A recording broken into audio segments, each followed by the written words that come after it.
प्रातः स्मरणीय परम पूज्य गुरुदेव के चरणों में कोटि कोटि वंदन। मुनिगण, भाइयों बहनों, मुझे लगा कि गुरुदेव की जितनी विनम्रता आज के युग में देखने को मिलनी नहीं है। आज तेरापन धर्म संघ के सर्वे सर्वा हैं, परंतु मुझे खुशी है कि जितने भी आचार्य वगैरह मिलते हैं गुरुदेव सहज रूप में हाथ जुड़ जाते हैं। देखा मैंने अभी गच्छाधिपति को देखा, आचार्यों को देखा, तो गुरुदेव के मन में कितने कि वो उनका सम्मान देते हैं, उससे ज्यादा गुरुदेव सम्मान देते हैं। आज गुरुदेव की जो महानता है, मुझे लगता है कि लोग सोचते हैं कि शिक्षा से महानता बढ़ती है, अवस्था से महानता बढ़ती है, वो बढ़ती है अंतर की साधना से। मुझे लगा गुरुदेव साधना के शिखर पुरुष हैं। इनके दिल में जो एक साधना रोम रोम में बसी हुई है, चलने में, बैठने में, बोलने में, हर काम में, कि कहीं स्खलना न हो जाए, कहीं प्रमाद न हो जाए, कहीं विवाद न हो जाए, मेरा जीवन बेस्वाद न हो जाए। यह सबसे बड़ी बात है आज के युग में। नहीं तो इतने बड़े पद पर, आचार्य पद पर आसीन हो जाना और उसके बाद में कमल कुमार स्वामी आप ही बोल जो कहेंगे क्या? सवाल ही नहीं है कि मैं मालिक का मालिक कौन, उनके सामने सारे मौन। पर मुझे लगता है मुझे तो कहना नहीं पड़ा, गुरुदेव ने स्वयं फरमा दिया। मुझे लगता है कि मालिक, ऐसे मालिक मिलना कोई बहुत बड़ी पुण्याई का योग होता है। तब ऐसे मालिक, अयाचित कृपा, याचना नहीं करनी पड़ती है इनके दरबार में। आओ विनम्रता से अपनी सेवा शुश्रूषा करता रहो, सब काम हो जाते हैं। मैंने अर्ज नहीं की थी कि मैं शासन श्री के जाऊंगा, दर्शन दे के आऊंगा। गुरुदेव ने कृपा कराई, पधारो अभी के पधारो। मैं तो देखता हूं हर समय गुरुदेव की अयाचित कृपा होती है। मैं चाहता हूं, आज गुरुदेव ने भाषा समिति के लिए फरमाया। गुरुदेव की भाषा कितनी सीमित है, सुनते तो टन भर, बोलते हैं कण भर, इसलिए अशांति नहीं रहती, क्षण भर मस्त रहते हैं। मस्त अपनी मस्ती में, कोई आओ से बस्ती में, फर्क नहीं पड़ रहा, हस्ती में नहीं, सारी आइटम सस्ती में, लपर लपर लपर लपर करते रहे। मैं देखता हूं चलते चलते जूते घस गए, पैर घस गए, घुटने घस गए, खाते खाते दांत घस गए, पर आज तक सुना नहीं कि बोलते बोलते जीभ घस गई है। पर मुझे लगता है कि घसी नहीं है, इनके मन में कि थोड़ा बोलना सीमित, दो शब्द में बस सार। मुझे लगता है कि ऐसे आचार्य वर्ग को पाकर के हम सब अपने भाग्य की सराहना करते हैं, क्योंकि आज दिनेश मुनि जी तत्पर हो रहे हैं। कई लोग यहाँ के बोलने वाले हैं और मेरे को माइक दे गया, वो भी बोला बड़ा थोड़ा सा हो।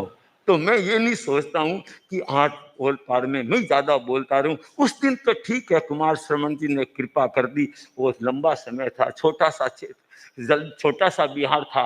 पर आज तो पौन बज रहे हैं, आहार भी करना है, बिहार भी करना है, इसलिए गुरुदेव ने कृपा की है, अच्छी बात है। मैं गुरुदेव को निवेदन करता हूँ, गुरुदेव इस बार तो 12 महीने से पहले दर्शन हो गए, आप ऐसी कृपा रखें, हम पुनः आपके दर्शन जल्दी करें, आपकी सेवा में पहुंचे, आपके पैगाम को लेकर के हम गांव गांव जाएं और वहां पर आपके विचारों को फैलाएं, ताकि लोग साधना में अपना समय लगाए। साधना सिद्धि का द्वार है और जहां भी जाओगे जय जय।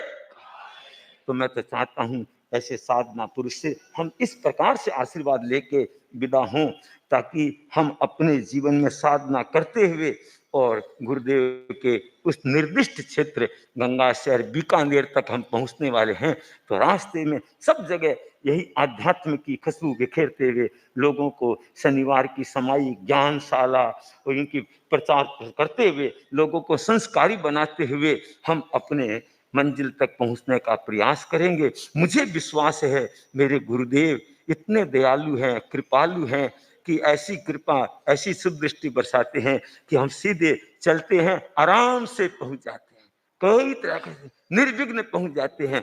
गुरु की कृपा अगर हो जाए, अंधा देखे गूंगा, गुरु चरणों में मन रम जाए, यम राजा फिर निकट न आए। तो गुरुओं की कृपा रहती है। तो मैं चाहता हूं ऐसे गुरुदेव, और मुझे थोड़ा सा विचार हुआ कि मैं सूरत प्रवेश में साथ नहीं था, कल मेरे प्रसन्नता हुई, कम से कम प्रवेश में नहीं तो मंगल भावना में साथ हो गए। क्यों उदित मुनि, ठीक है नहीं, मंगल भावना में साथ हो गए। उदित मुनि तो खास जो गुरुदेव के रहते हैं पास, ठीक है भाइयों, इन्होंने एक बना दिया सूरत का इतिहास। मैंने तो भाइयों थोड़ी सी केवल गुरु धारणा कराई थी, इन्होंने उस बीज को इस प्रकार से सींचा, खाद दे करके संभाला, रुखाला, और भाइयों चौमासा हो गया सबसे आला। मैं चाहता हूं ये सब उन समेरमल जी स्वामी मंत्री मुनि की कृपा, ये जोड़ी तो उनकी कृपा, उनका माइटपना, उनकी सब दृष्टि, और जहां पर भी समेरमल से पधारे उन्होंने 4 चांद लगाए। और मुझे याद है 2040 में मैं उस समय महाश्रमणी थे, उदित मुनि के झोड़ के एक इधर लेके आया था रायपुर से। रास्ते में आता रायसर नौरंगदेश्वर गणेश मिशन ने भेजा था, और वो संघ से बहिष्कृत संतों का वहां आना हुआ था बीकानेर। और उस समय 4 संतों से आप सरदार सर चतुर्मास करके पधारे थे। वो दिन भी याद है मुझे, और ये दिन भी याद है। उस समय तो मथड़ मैं जोड़ के ले। अब तो भाई मुझे खुशी है कि अब तो जोड़ के दोनों को उठाने का नहीं, वो बहुश्रुत बन गए। गुरुदेव ने कमी नहीं रखी, अपने सहयोगी को भी आगे बढ़ाने में कभी नहीं रखी, क्योंकि क्षमता है। जहां होती है क्षमता तो बढ़ जाती है ममता, समझना। और सबको लगता है गमता, क्षमता बिना गमता नहीं लगता है। तो मैं चाहता हूं गुरुदेव, अब मैं मौन कर लेता हूं, क्योंकि लोग कहेंगे ज्यादा बोल गए, तो इसलिए